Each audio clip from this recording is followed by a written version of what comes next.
Play for Toronto.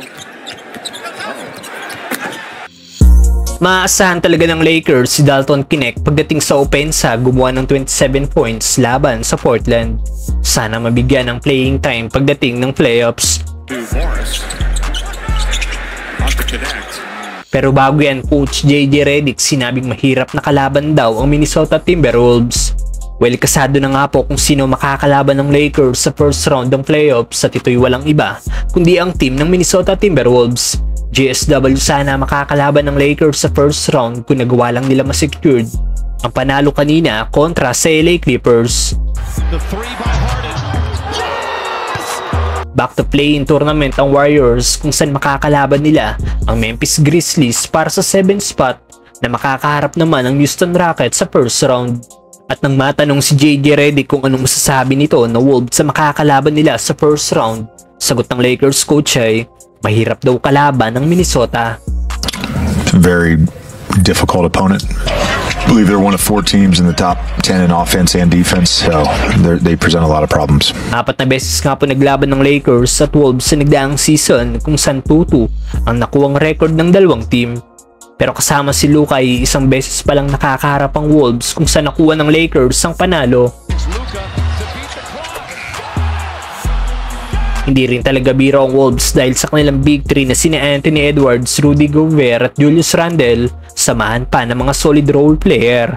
Last season umabot ang Wolves sa West Finals matapos silang pataubi ng defending champion last season na Denver Nuggets. Ang good news lang, nasa Lakers ang player na pumigil sa kanila na makarating sa NBA Finals at ito ay si Luka Doncic. Magaganap ang Game 1 matchup ng Lakers at Wolves ngayong April 20, 8:30 AM sa bahay ng Lakers sa Crypto.com Arena. Samantalang maaasahan talaga ng Lakers si Dalton Knecht pagdating sa opensa, gumawa ng 27 points laban sa Portland. Sana mabigyan ng playing time pagdating ng playoffs dahil secured na nga po ang 3rd seed after ng kanilang win sa Houston Rockets noong nakaraan. Hindi na nga po pinaglaro ni Coach JJ Redick ang mga core player ng team sa kanilang last game ng regular season kontra sa Portland kanina.